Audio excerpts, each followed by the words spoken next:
আমরা যদি দেশ প্রেমিককে আওয়াজ তুলতে পারি, ক্ষমতা প্রেমিকরা পালাতে বাধ্য হবে। যারা নাকি দেশ প্রেমিক আমরা রয়েছি, আমরা যদি একাকার হয়ে আমরা দেশের পক্ষে, ইসলামের পক্ষে, মানবতার পক্ষে আওয়াজ তুলতে পারি, যা আল হাক্কু ওয়া জাহা আল বাতিল, ইন্নাল বাতিলা কানা যাহুকা।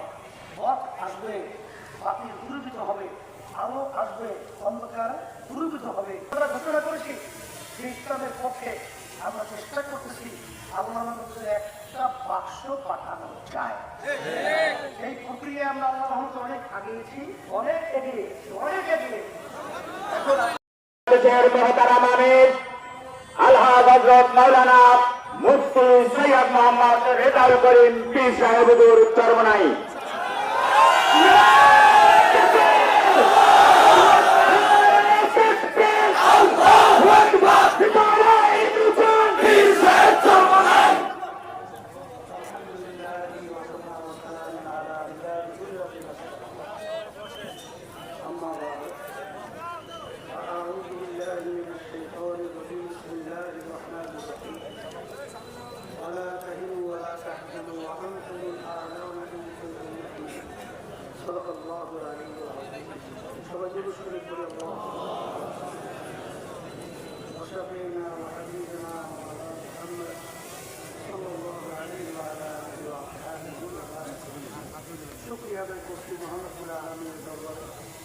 ইসলামী আন্দোলন বাংলাদেশ জেলা কর্তৃক আয়োজিত এই সমাবেশের সম্মানিত সভাপতি সহ বিভিন্ন পর্যায়ের কার্যসূচি বিশেষ ত্যাগ ছাড়া, কষ্ট ছাড়া কখনই মিষ্টি খাবার আশা করা।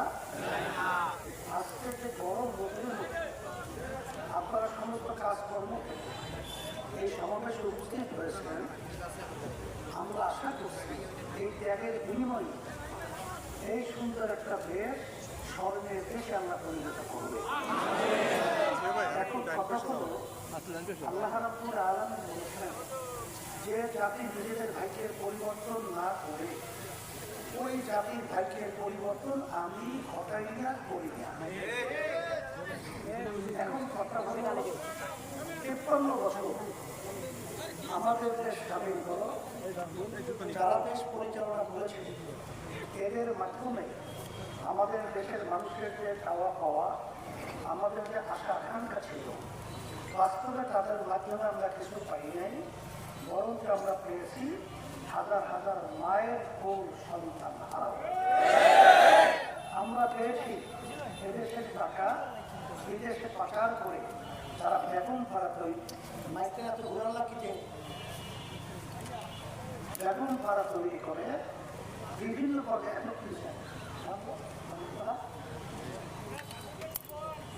বিভিন্ন ধরনের আমরা পেয়েছি আয়না ঘরের মতো নির্যাতন করা, যেটা বিরল ইতিহাস আমরা পেয়েছি। শত শত সন্তান এবং মানুষ চক্ষু হারিয়েছে, আর কোনোদিন আলো মুখ তারা দেখল না।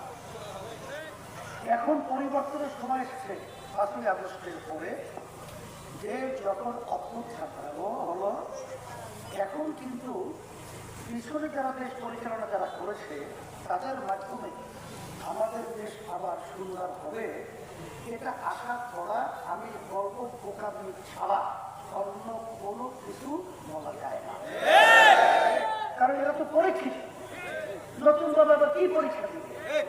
এই জন্য আমি সকল বোঝাতে আহ্বান জানাবো, আসেন আমরা সবাই যদি হরকত করি, বরকত হবে।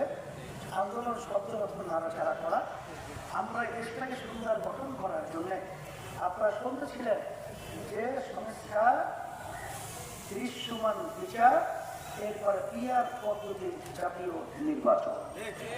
আসলে বাস্তবতা হলো সবাই বুঝেও জানেও যে এগুলো দরকার, কিন্তু অনেকে ব্যক্তি স্বার্থ, দলের স্বার্থের জন্য তারা কিন্তু ভালো জিনিসকে তারা কিন্তু গ্রহণ করতে চায় না, বিতর্কিত করতে চায়। আমরা বলবো যারা নাকি দেশ প্রেমিক আমরা রয়েছি, আমরা যদি একাকার হয়ে আমরা দেশের পক্ষে, ইসলামের পক্ষে, মানবতার পক্ষে আওয়াজ তুলতে পারি, জাআল হাক্কু ওয়া জাআল বাতিল ইন্নাল বাতিলা কানা যাহুকা।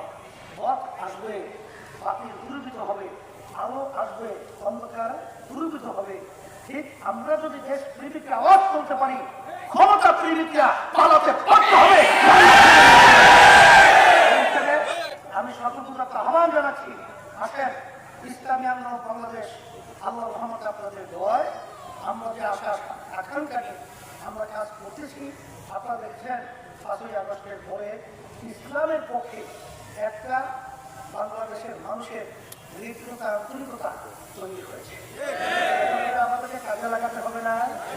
এই জন্য তো আমরা ঘোষণা করেছি যে ইসলামের পক্ষে আমরা চেষ্টা করতেছি আল্লাহর মধ্যে একটা বাক্স পাঠানো যায়। এই প্রক্রিয়ায় আমরা আল্লাহর রহমতে অনেক আগিয়েছি, অনেক এগিয়ে। এখন আপনাদের সহযোগিতা দেওয়ার কাজে লাগবে। আর কথা হলো, মা যদি খালি থাকে সেখানে আগাছা জন্মায় না। এই পিরোজপুর আমার মনে আছে, আপনাদের রহমতুল্লাহ ইয়ালাই থেকে শুরু করে এই ময়দানে কিন্তু মানুষ হয়েছে। সেখানে কিন্তু আমি আসছি না, যখন আমি দেখেছি আপনাদের আন্তরিকতা ইসলামের প্রতি, সেটা আমাদের এখন স্মরণ হয়েছে। যদি আপনারা আমার ভাইদের কাছে, মা বোনদের কাছে দেশ গড়ার পক্ষে এবং ইসলামের মানবতার পক্ষে যদি আমরা দাওয়াত নিয়ে দিতে পারি, আমার মন বলছে এই জমিনের ভিতরে আগাছা মাথা লাগাতে পারবে না ইনশাআল্লাহ। তখন এই জমিনে ভালো ফসল উঠবে এবং ভালো ফসল জন্মাবে। আর এই ফসলের মাধ্যমে তখন আর মাকে সন্তান হারা গলা ফাটা কলিজা ফাটা সেই চিৎকার বিচার ওর হতে আরো হবে না। যখন গরিব দুঃখী মেহনতি মানুষগুলো তাকে ন্যায্য অধিকার ফেরত করে আর বৈষম্য বাংলা জমির ভিতরে হবে না। এটাই হলো বাস্তবতা, এইটাই হলো ইসলামের ইতিহাস, আর এটাই হলো আমাদের দাবি এবং আমাদের আশা। সেই হিসাবে আমি সতর্কতা আহ্বান জানাচ্ছি। আপনারা কষ্ট করে এসেছেন, আল্লাহ আপনাদের যাদের খায়ের দান করুন এবং আল্লাহ রাব্বুল আলামিন দুনিয়া আখিরাতে সম্মানের ব্যবস্থা করে দেন এবং বিশেষ করে যারা পরিবেশ করেছেন, কষ্ট করেছেন, আল্লাহ যাদের খায়ের দান করুন। যে আল্লাহুম্মা আমিন। রব্বানা আতিনা ফিদ দুনিয়া হাসানাহ ওয়া ফিল আখিরাতি হাসানাহ ওয়া কিনা আযাবান নার বিরহমাতিকা।